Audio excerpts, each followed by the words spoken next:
Por favor, curta e se inscreva no canal. Isso nos ajuda muito. Aproveite! No início, tudo é confuso.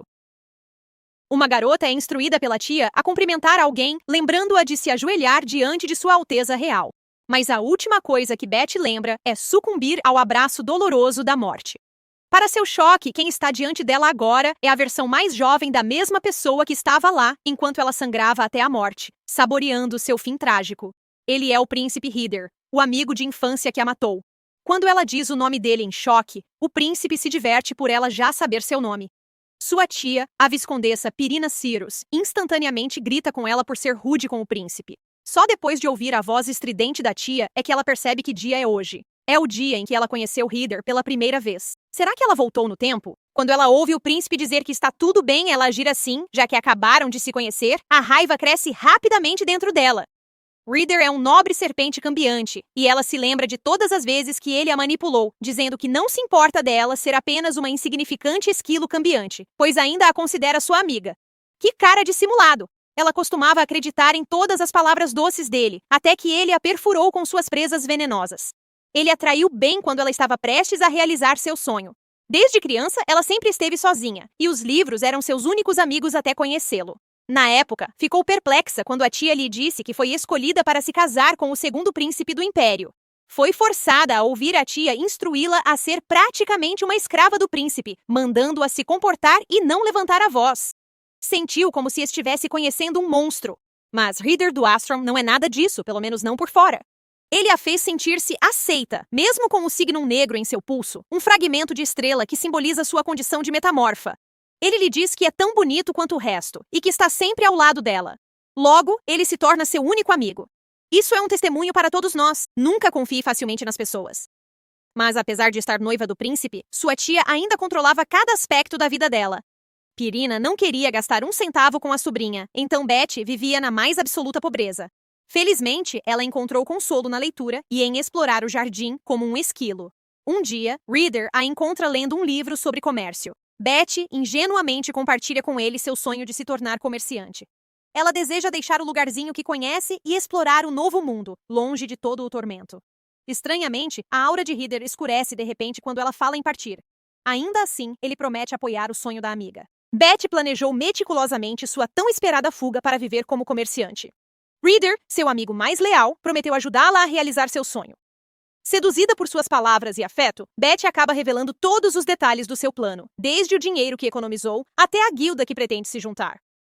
O mais importante, ela revela quando planeja fugir, durante sua cerimônia de maioridade. Porém, fiel à sua forma de metamorfo, o príncipe a morde no pescoço um dia antes da fuga. Ele também rouba o signo do pulso dela. Ainda mais surpreendente, embora não chocante, é o envolvimento da tia dela. Parece-lhe que os dois planejaram sua morte o tempo todo. Agora, diante daquele que acabaria com sua vida, ela só sente uma raiva avassaladora. Sem hesitar, ela se aproxima dele e dá um tapa com toda a sua força. Ela pode ser pequena, mas aquele tapa certamente parece ter doído bastante. Toma isso, seu traidor! Ela o ataca de frente, querendo arrancar aquelas presas com as mãos. Precisam de guardas para tirá-la do príncipe. Betty sabe que não pode ficar, então muda de forma. Como esquilo, ela foge facilmente de seus algozes. Ela corre sem olhar para trás. Acaba em cima de uma carroça indo para o ducado de Aslan. Pensou que ficaria feliz em partir, mas ali era onde cresceu, onde conheceu quem achava ser sua amiga. Enquanto isso, Pirina está furiosa. Ela grita sobre como Betty é ingrata. A audácia dessa mulher. Já o príncipe fica surpreso que Betty arrancou um de seus dentes de leite. Reader comenta com a viscondessa Cyrus que o encontro foi inesperado. Ele a acusa de querer apoiar o irmão mais velho dele, baseado no comportamento da sobrinha. A viscondessa se ajoelha diante dele, jurando que sua lealdade é só dele. Ela promete resolver tudo, dizendo ao duque que a menina simplesmente fugiu. Sem saberem, Betty logo chegará aos portões do castelo do Duque do Norte. Ela chegou até lá porque ouviu sobre o local na carruagem em que pulou. Estava determinada a fazer Reader pagar por sua traição. Lembrou-se de como Reader odiava seu irmão mais velho, o primeiro príncipe. Agora, aos 8 anos, poderia contar ao príncipe as fraquezas de Reader. Infelizmente, não havia como encontrar o príncipe, que lutava numa guerra distante. Pior ainda, ela nem sequer tinha um lugar para ficar. Foi quando ouviu pessoas na carruagem falando da vitória do Duque Leão Dourado contra o Exército Sagrado Imperial na primeira batalha. Essa vitória marca o início do fim da Grande Guerra. Mas Beth sabia que um evento inesperado causaria a retirada do exército do Duque Dourado. Percebeu que poderia usar seu conhecimento do futuro para evitar que isso acontecesse. O Duque Leão Dourado do Norte, Leonhard L. de Aslan, é o pai que nunca conheceu, alguém que jamais chamou de pai, apesar de ser sua filha. Seu pai nunca a visitou e, apesar das inúmeras cartas, a única resposta foi uma delas devolvida em pedaços. Mesmo sendo a filha abandonada, ela fará uma proposta irrecusável. Pedirá para ficar no castelo até se tornar adulta. Agora, seu dilema é como entrar no castelo primeiro. Nesse momento, os guardas no portão a veem em sua adorável forma de esquilo. Para sua surpresa, eles acolhem sua presença. Claramente a reconhecem como a filha do mestre deles. Um deles até a carrega na palma da mão como se fosse algo precioso. Mais estranho ainda é que todos parecem encantados com ela. A governanta, a senhorita Joanna, chega à cena, perplexa com sua presença súbita. Beth logo pensa que a mulher a expulsaria por estar suja ou ser um esquilo. Mas Joanna se desespera ao ver que suas bochechas antes cheias agora estão ocas. A governanta logo lhe dá petiscos para roer à vontade. Ela se pergunta por que todos são gentis, mas decide não se deixar enganar. Sabe que neste mundo ninguém é gentil sem motivo e pede para falar com o chefe da casa. Ao ouvir que a jovem quer fazer um acordo, Joanna ingenuamente pensa que a menina sente falta do pai, mas ela explica que o duque partiu para longe. Em vez de desistir, Beth simplesmente pergunta quem está no comando no momento. Mas nesse instante, alguém batendo à porta os interrompeu. Carlitas L. Aslan, o filho mais velho do duque, entra em cena coberto de sangue. O rapaz a cumprimenta, chamando-a de esquilo fugitivo. Nossa, esse garoto ainda é jovem, mas já dá para ver que seus genes são divinos. Joanna logo repreende o jovem lorde, dizendo que a moça ainda é uma criança. Eles rapidamente limpam o sangue do rosto do rapaz para não assustar a menina. Embora nunca o tenha visto pessoalmente, ela já viu seu retrato antes. Ela sabe que o rapaz é Carlitas L. Aslan, o gênio da espada que luta em batalhas desde os 10 anos de idade. Ele é tão cruel que seu cabelo vive coberto de sangue, por isso é chamado de Leão Vermelho. Beth não acredita que essa pessoa seja seu irmão.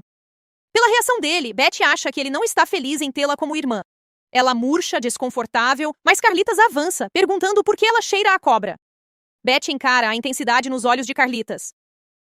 Então, ela nota os olhos dourados que simbolizam o sangue de Aslan.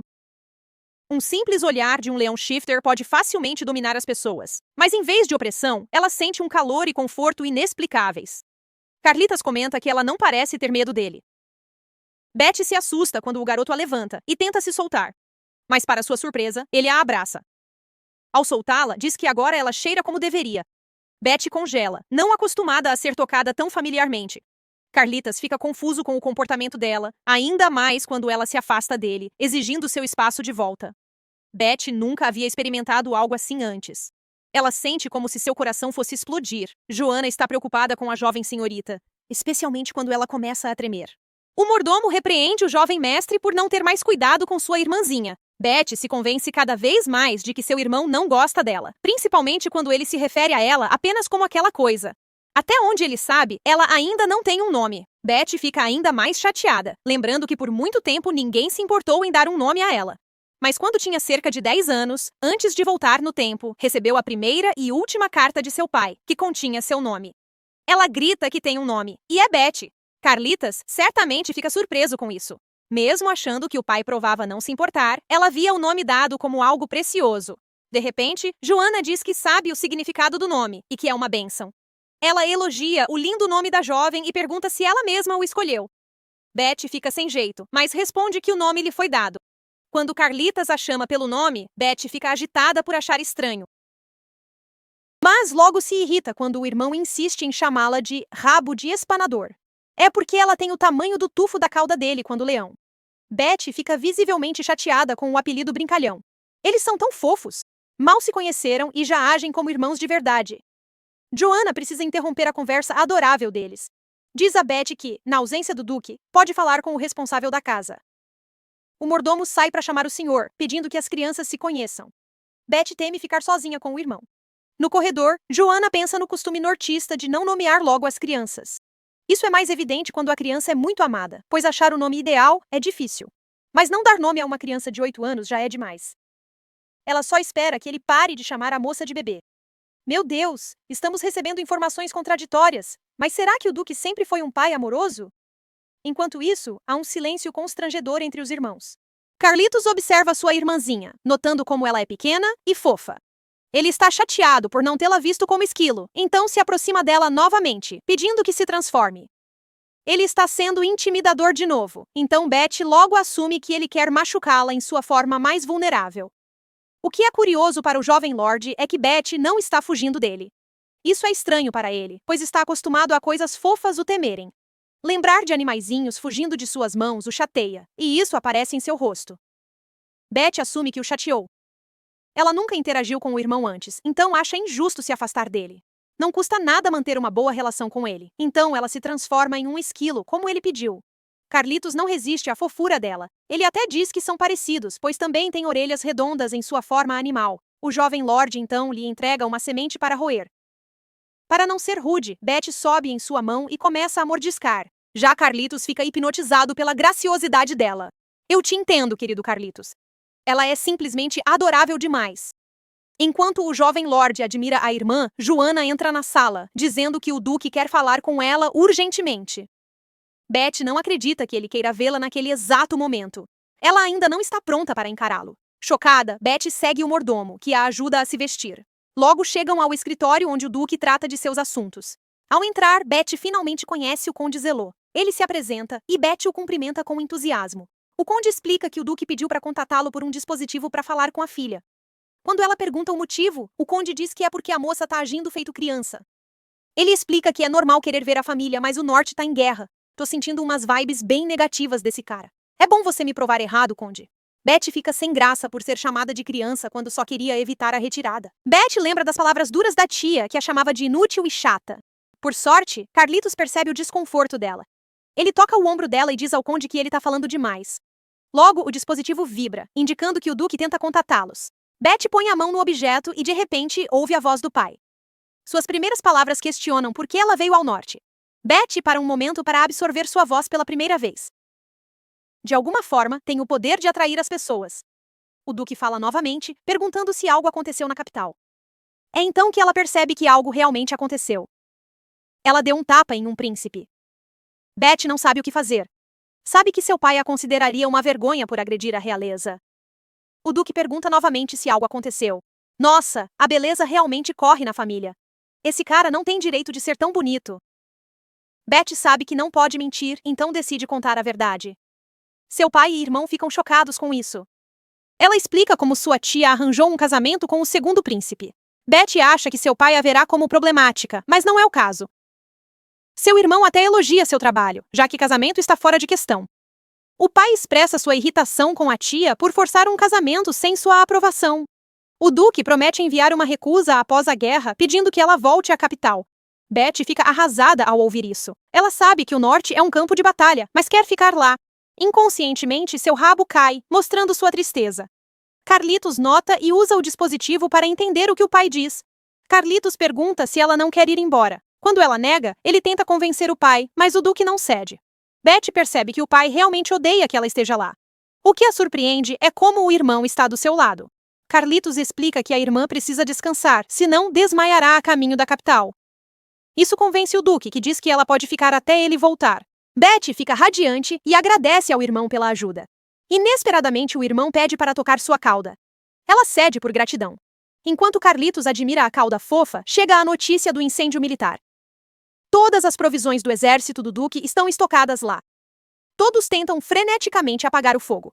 Beth percebe que pode ser o início da retirada inicial. A retirada inicial é quando o exército do Duque, invicto, recuou de repente. O povo que admirava o Duque Leão Dourado o ridicularizou por isso. O motivo da retirada nunca foi revelado. A razão era que o suprimento de comida queimou num incêndio. Os soldados passaram fome, e um desastre ameaça o continente. Tanto a população militar quanto a holandesa do Duque diminuíram por causa desses eventos. Beth sabe que precisa impedir que tudo isso aconteça, e fará isso usando uma planta aleatória. Carlitos captura um suspeito, mas duvida de sua credibilidade, pois foi fácil demais. Ele sabe que outra pessoa está por trás dessa sabotagem. Há confusão sobre o que fazer a seguir. O Conde Zilot chega e confessa a Carlitos que deveria ter tomado mais precauções como responsável pelos assuntos do Duque. O Conde diz a ele o quanto está arrependido por não ter evitado o incêndio. Muito drama? Esse cara está ficando cada vez mais suspeito. Dá para sentir o cheiro da manipulação de longe. Até Carlitos está incomodado que, apesar de se desculpar, ele parece muito tranquilo. É quando Beth decide interromper. Ela declara que tem uma solução para o problema deles, mostrando uma raiz. Todos ficam chocados, pois é chamada de fruta do diabo, conhecida por ser venenosa. Beth explica que a fruta se chama tubrosum e não merece esses nomes ruins. Ela lhes diz que é uma planta milagrosa. Novamente, o intrometido Conde Zilot usa seus poderes para dissuadir Beth, mandando-a brincar com uma criada se estiver entediada. Ao invés de desanimar, Beth explica os benefícios da planta, mas os outros ainda duvidam. Para provar que a planta não causa dor de estômago, ela come uma das frutas sem hesitar. Como esperado, todos entram em pânico e chamam um médico imediatamente. Todos ao redor de Beth temem que ela mostre sinais de envenenamento por comer a fruta do diabo, tubrosum. O médico da família finalmente dá seu veredicto. Beth não apresenta nenhum sinal de envenenamento.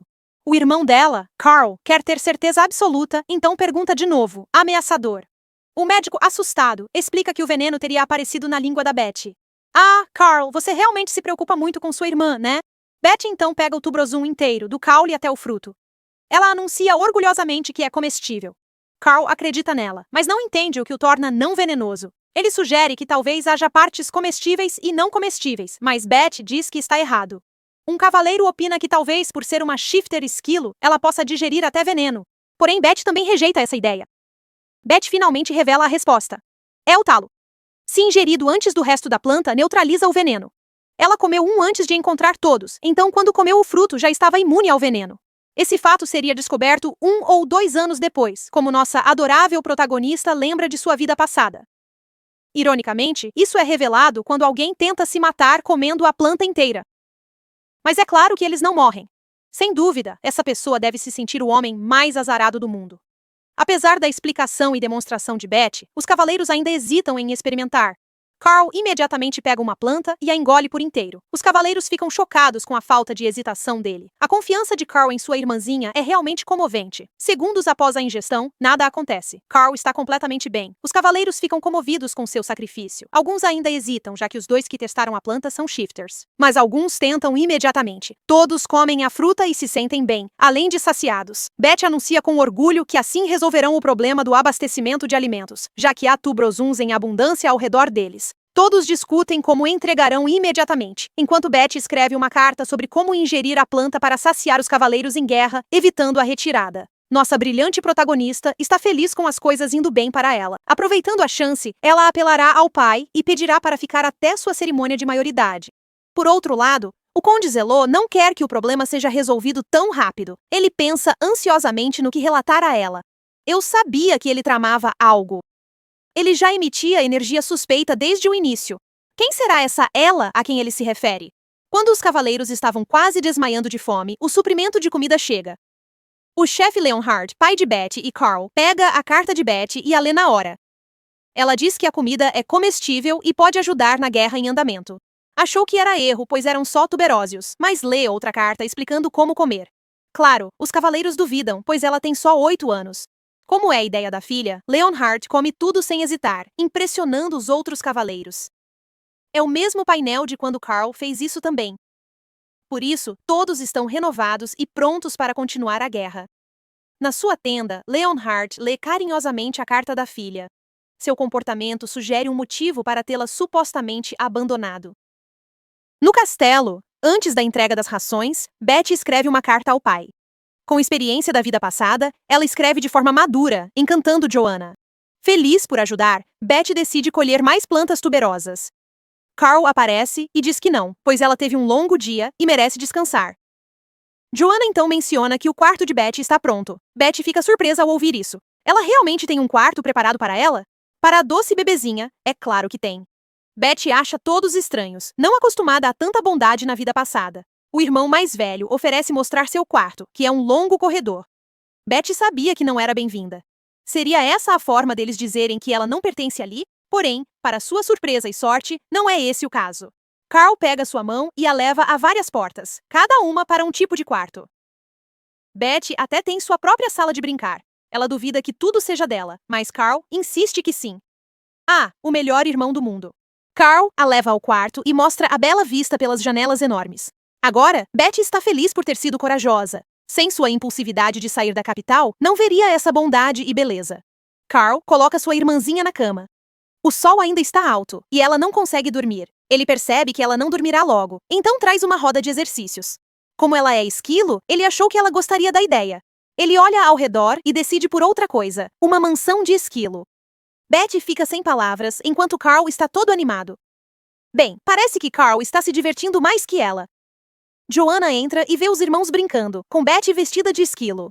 Joanna adora vê-los se dando bem, mas Betty acha que é só implicância. Ela não pôde dizer não quando ele implorou com olhos lacrimejantes. Depois, Betty usa pijama de gatinho e comenta sobre a generosidade dos Aslan. Ao voltar para o quarto, ela encontra Carl esperando por ela. Ele quer colocá-la na cama para dormir. Ele a deita, a acomoda e então lhe dá boa noite. Desta vez, ele a chama pelo nome, não de rabo peludo. Betty se sente aconchegada, pois nunca foi colocada para dormir antes. Betty, meu bebê precioso, você merece todo o amor do mundo. Enquanto isso, do outro lado da mansão, o Conde Zelote está furioso por seu plano ter sido arruinado por um esquilo minúsculo. A bola mágica vibra quando alguém tenta contatá-lo. É a segunda rainha do reino de Astron. Ela se parece com a leitora, especialmente com aquele olhar sinistro. Ela tem tentado contatar Zelote, mas sem sucesso. Ela não tem escolha senão ordenar que a tia de Betty, a viscondessa de Seorus, resolva o problema, e é melhor não falhar desta vez. Oh não! Isso soa como más notícias para nossa pequena Betty. É mais um ótimo dia para Betty. As criadas a acordam e imediatamente a vestem. O único problema é que ela tem que usar pelo menos 7 vestidos. As criadas se divertem brincando de se vestir, e Betty fica linda em tudo que veste. Vendo como a pequena mestra delas é fofa, não é nenhuma surpresa. Porém, a pobre Betty não gosta de ser chamada de fofa, pois associa a palavra a como os mordomos e criadas da capital a usavam para elogiar dinheiro e joias. Ou seja, para ela, é uma palavra usada quando algo valioso cai nas mãos de alguém. Ela se apavora com a ideia de perceber que se tornou posse de alguém. Oh, minha querida criança, espero que se cure de seus traumas. Sendo a menina forte que é, ela declara que pertence a si mesma. As criadas se entreolham confusas antes de concordar com ela. Elas acharam que Betty tem um rapaz dizendo que ela é dele, então elogiam sua coragem, o que confunde Betty ainda mais. Finalmente, após tantos vestidos, conseguem escolher um para hoje. Quando Betty é escoltada para a sala de jantar, uma criada a agradece por sua ajuda com o problema de suprimentos no campo de batalha. Aparentemente, seu namorado é soldado e está na guerra ao lado de Leonhard. Betty se sente feliz por ter conseguido ajudar as pessoas dessa forma. Ela espera, no fundo, que esse calor não desapareça de repente como nuvens. Depois, quem a recebe na sala de jantar é ninguém menos que seu irmão mais velho. Betty quer agradá-lo, e por isso, evita comer com ele devido ao seu passado. Sua tia vivia dizendo que ela tirava seu apetite, então acreditava nisso. Por isso, quando Carl pede que ela sente com ele, não acredita no que ouve. Ela se junta a ele alegremente enquanto comem juntos. Betty anda pelo corredor pensando por que todos estão sendo gentis com ela. Conclui que provavelmente não sabem que o chefe da casa, seu pai, a odeia. Acredita então que quando Leonhard voltar, todos a odiarão como antes. O coração dela dói por ela nesta cena. O mínimo que ela pode fazer agora é retribuir a todos do seu jeitinho. Nesse momento, Betty tem uma ideia repentina. Ela decide colher frutas, sua especialidade desde a vida passada, para dar a todos. Ela entrega um monte para Carl, que sempre a apoiou e foi gentil com ela. Ele fica comovido e promete retribuir com algo que ela vai gostar. Enquanto Betty colhia mais frutas lá fora, ela tocou em uma árvore. Ela sente uma enorme energia emanando dela. É como se a árvore a estivesse chamando. Antes que ela se perdesse em devaneios, uma criada a impede, trazendo Betty de volta à realidade. Como se as coisas não pudessem piorar, uma criatura mágica em forma de esquilo branco salta sobre Betty e a teletransporta para outro lugar. Todos ao redor entram em pânico, até que Carl também chega. Carl fica furioso ao saber que uma criatura mágica levou sua irmãzinha para sabe-se lá onde. Antes de Carl chegar, ele também procura um presente para dar a Betty. Ele acha que ela vai adorar ter uma pele de raposa da neve. Ele promete não estar ensanguentado na próxima vez que ela ouvir, como Joanna aconselha. Ao voltar após sua caçada bem-sucedida, todos o informam que Betty foi sequestrada pelo esquilo da tempestade de neve. Carl ordena furiosamente que todos a procurem em todos os lugares. Ele não pode arriscar perder sua amada irmã assim.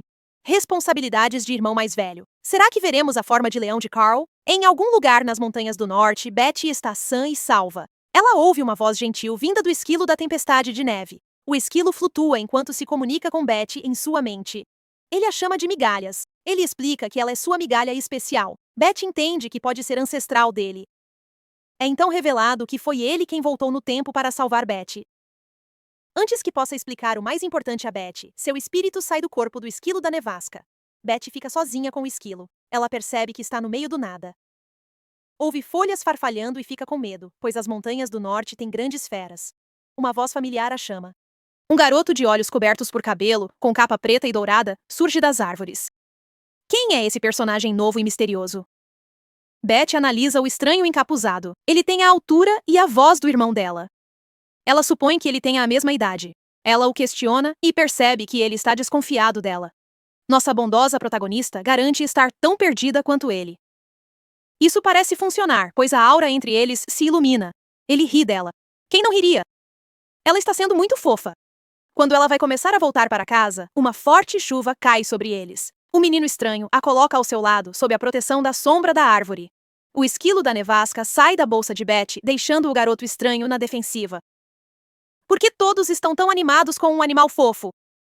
Betty o impede, implora pela vida do animal. Ele cede, mas avisa: se for agressivo, terá que eliminá-lo. Betty espirra, pois está começando a ficar frio, afinal.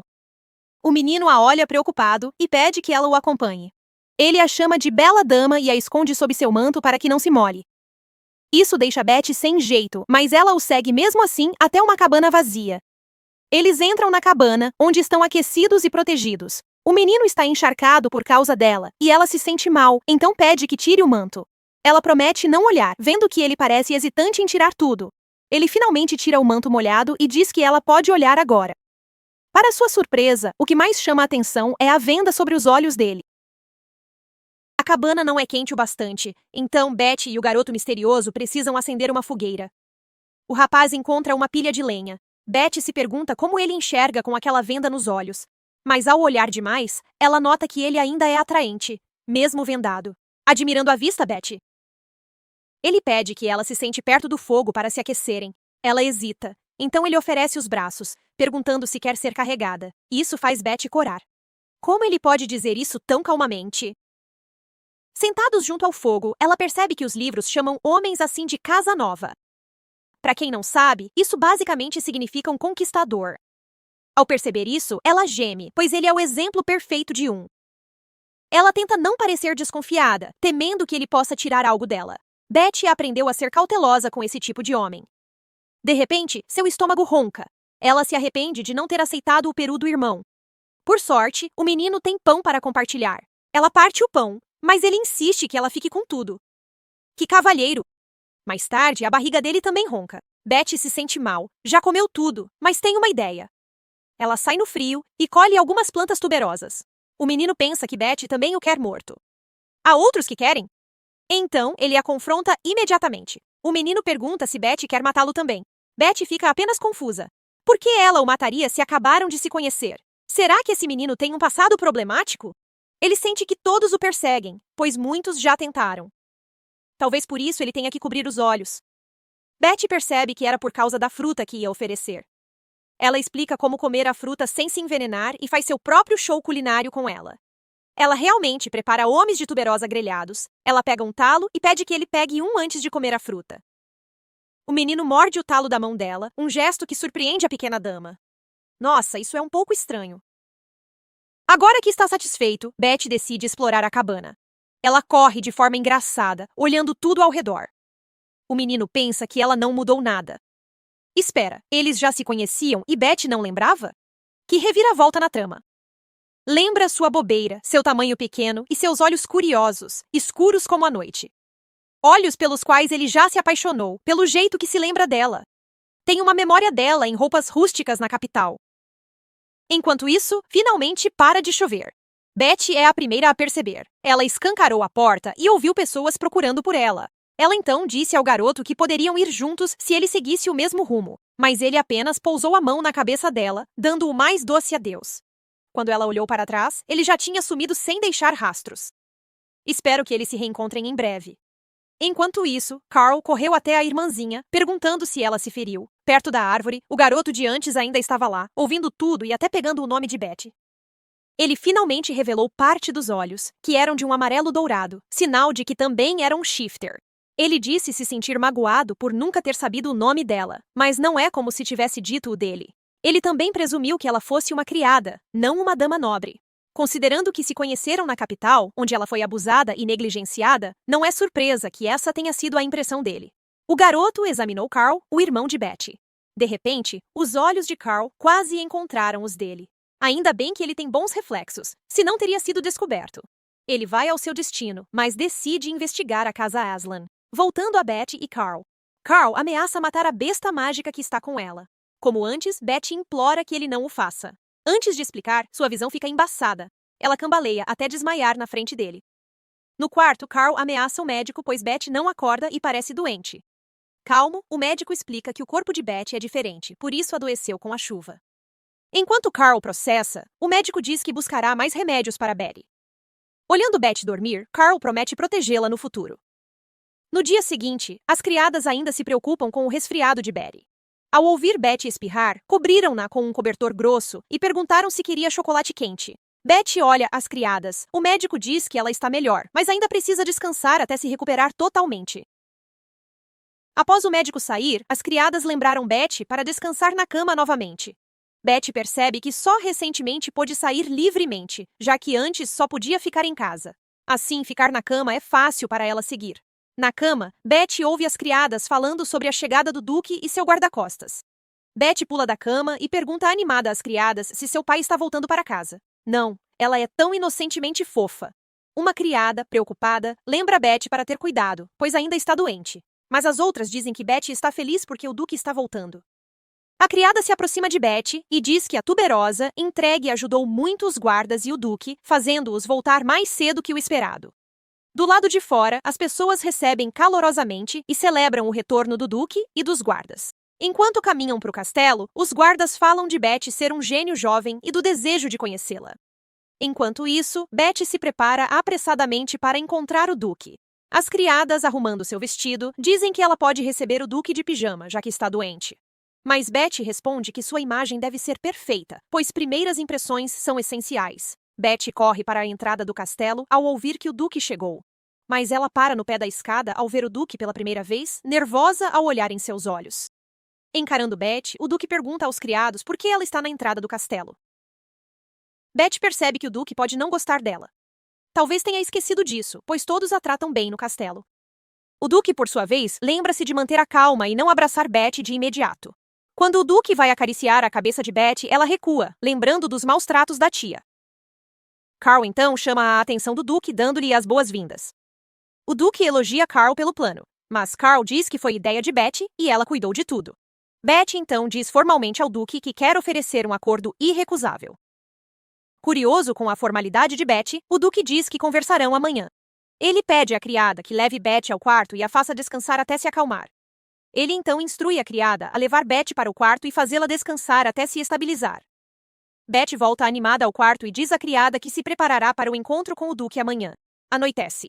Quando o mordomo relata ao Duque, a criada chega ao escritório e informa que Betty não tem mais gripe. Ao ouvir isso, o Duque se alivia e percebe que Betty era pequena e frágil antes. Porém, Betty está crescendo rápido, até correndo para cumprimentá-lo. Lembrando da reação assustada de Betty, o Duque pergunta ao mordomo e à criada se sua aparência é assustadora, e o mordomo responde diretamente que o Duque realmente passa essa impressão, que adultos e crianças o temem, e que até um vislumbre dele pode fazer outros tremerem de medo. Então, o Duque decide preparar algo para Betty durante o encontro. No dia seguinte, Betty é recebida com muitos doces deliciosos durante o encontro com o Duque. Betty tenta resistir aos doces, mas não consegue. O Duque fica feliz ao ver Betty comendo seus quitutes. Betty para ao notar o olhar do Duque e começa a relatar seu plano. Betty diz que a montanha ao norte é ótima defesa, mas péssima para a agricultura. A comida virá de fora, sendo a primeira barreira de Aslan. Betty pensa em usar seu plano para ficar no castelo. Coitadinha, ainda traumatizada por causa da tia. O Duque diz que já tem acordos com Saedas, famosa por seus campos de trigo. Neste outono haverá muitos cereais. Se o problema for território, eles o levarão para outro lugar. No norte, o inverno é rigoroso todo ano, como Aslan é conhecido. Todo ano há muitas invasões, mas os invasores recuam assim que avistam a bandeira do leão. Betty explica novamente ao Duque que os cidadãos não podem subestimar a seca, já que as pessoas normalmente não viajam para o norte e estão desesperadas devido aos seus cultivos estarem severamente danificados. Assim, mesmo que o Duque abra um armazém em outro reino, ele ainda pode estar vazio. Em seguida, Betty mostra ao Duque um vaso de flores e o entrega a ele. Ao olhar para a tuberosa, o Duque se lembra de ter visto essas flores silvestres na estrada, mas ainda as acha lindas por terem sido um presente de Betty. Betty então explicou que a tuberosa se reproduz mais rápido que qualquer outra planta, resolvendo assim o problema de distribuição e ajudando significativamente durante a seca. Compartilhando sua opinião sobre a discussão, o mordomo diz a Betty que, mesmo podendo ser usada como alimento na época da seca, a tuberosa ainda não tem um sabor agradável. Após ouvir o mordomo, Betty diz que também resolveu esse problema. Betty, então, mostra as diferentes formas de cozinhar o tuberoso. Betty apresenta sopa, queijo, salada, vapor e outras receitas de tuberoso. Betty garante ao Duque que é seguro comer, pois ela prova tudo. O Duque entra em pânico e manda o mordomo chamar o médico. Após examinar Betty, o médico anuncia que ela está bem. O Duque diz que Betty deve se cuidar, pois é frágil, ao contrário dele e Carl. Betty tenta não pensar demais no cuidado do Duque com ela. O Duque pergunta o que Betty quer em troca dos planos sugeridos. Betty, inocentemente, diz ao Duque que quer ficar no castelo até crescer. Na verdade, o Duque precisa melhorar sua comunicação para Betty não se preocupar tanto. O Duque fica surpreso ao perceber que Betty só quer ficar no castelo, não voltar à capital. O Duque, então, recusa seriamente o pedido de Betty. Ouvindo isso, Betty rapidamente menciona outros planos e pede outra chance. Betty também diz que pagará ao Duque enquanto estiver no castelo. O Duque responde que ela não precisa gastar dinheiro em casa e manda-a descansar. Betty lamenta o acordo falho. As criadas oferecem leite morno para animá-la. Carl então chega ao quarto de Betty. Vendo Betty triste, Carl a conforta e pergunta se alguém a maltratou, oferecendo ajuda. Betty olha amorosamente para o irmão e diz que está bem agora. Na cama, Betty percebe o carinho das criadas e Carl, mesmo que inicialmente só quisesse um lugar seguro. Após um breve período, Betty nota que quer ficar por causa das pessoas no castelo. Enquanto isso, o Duque realiza uma reunião sobre a estadia de Betty no castelo. O Duque lembra sua impotência quando Betty adoeceu, incapaz de ajudá-la devido à sua fraqueza e ao frio do norte. O Duque quer mandar Betty à capital pelo clima, mas teme sua solidão, ficando dividido. O Duque se preocupa que Betty deixe a capital novamente e se sentir saudades. O súdito lembra que ficar na capital é melhor para a saúde de Betty. Mesmo assim, o mordomo sem querer conta ao Duque que notou que Betty agora parece forte e que ele tem uma sobrinha da idade dela que fez greve de fome só para conseguir o que queria, deixando o Duque preocupado pois não consegue imaginar Betty passando fome. O mordomo então diz ao Duque que alguém da capital deve se responsabilizar por não proteger Betty, e o Duque concorda, mandando reforçar a segurança para evitar que outros incidentes aconteçam. Depois, a sós no escritório do Duque, o mordomo o informa que a investigação está começando sobre como as pessoas na capital tratam Betty. No dia seguinte, Betty se surpreende ao ver seu quarto cheio de flores de Adonis e um esquilo de pelúcia gigante com uma bolota dourada. A criada então avisa Betty que é um presente do Duque. Ao ouvir isso, Betty fica chocada e pensa que talvez o Duque finalmente reconheça o valor de suas receitas.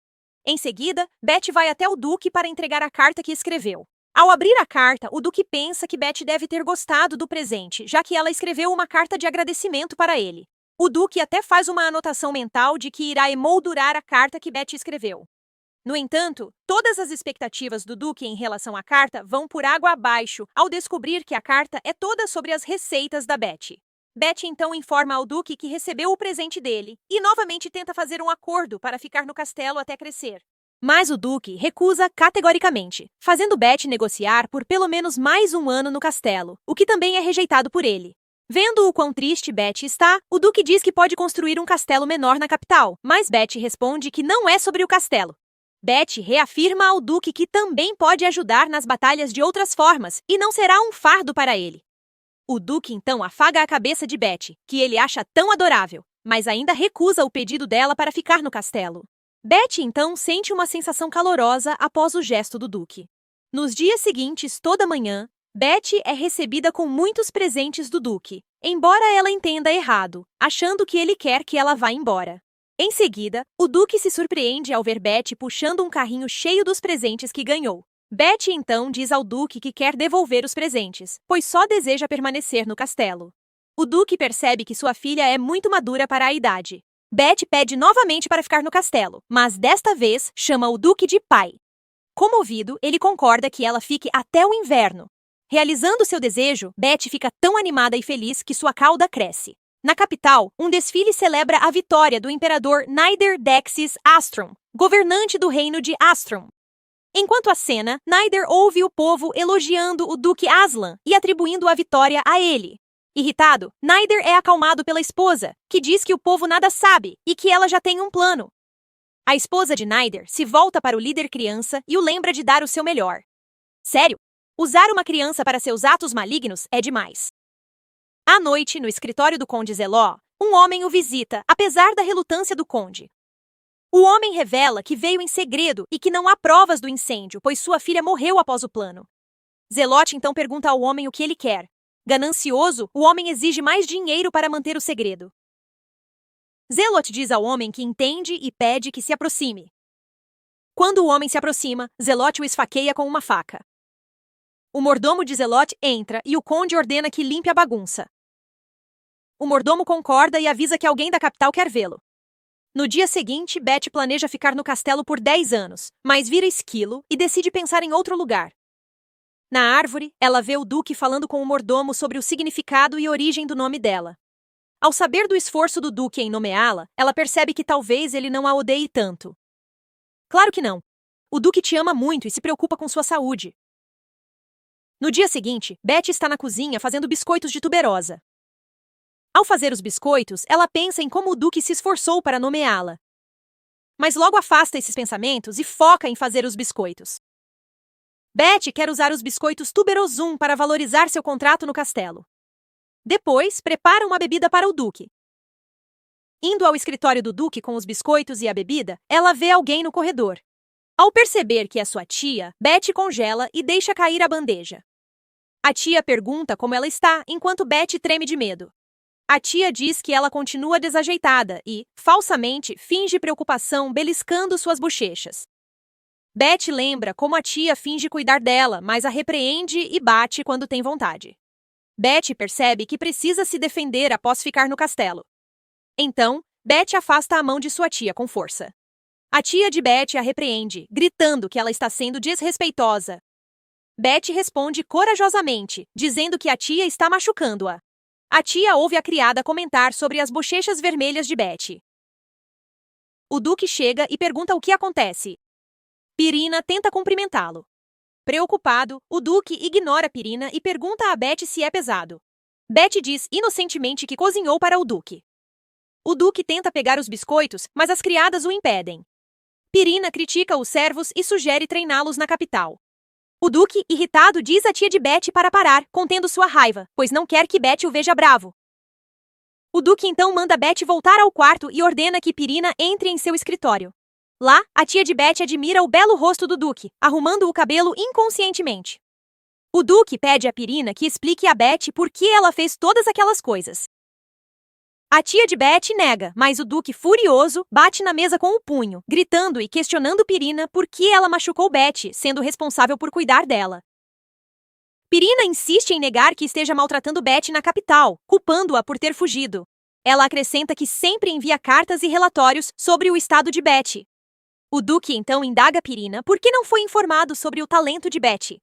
Pirina acha curiosamente que Betty não tem talento, pois após a morte da irmã, Pirina se livrou de todos os livros por medo de discutir à toa com Betty.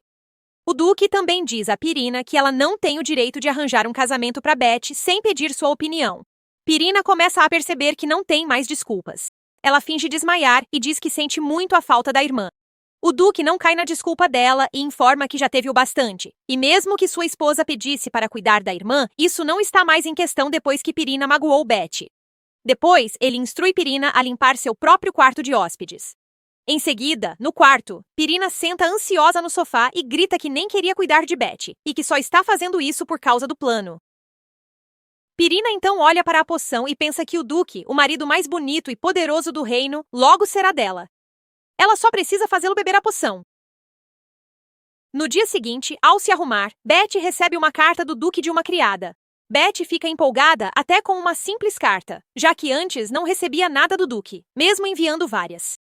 Betty guarda cuidadosamente a carta com as outras dentro da bolota dourada. O clima muda, porém, quando Pirina entra no quarto de Betty. Pirina elogia Betty ironicamente, dizendo que ela é fofa, e pede para ver o que Betty segura. Vamos parar por aqui hoje, pessoal. Sim, eu sei que vocês querem mais. Não esqueçam de pedir a próxima parte nos comentários.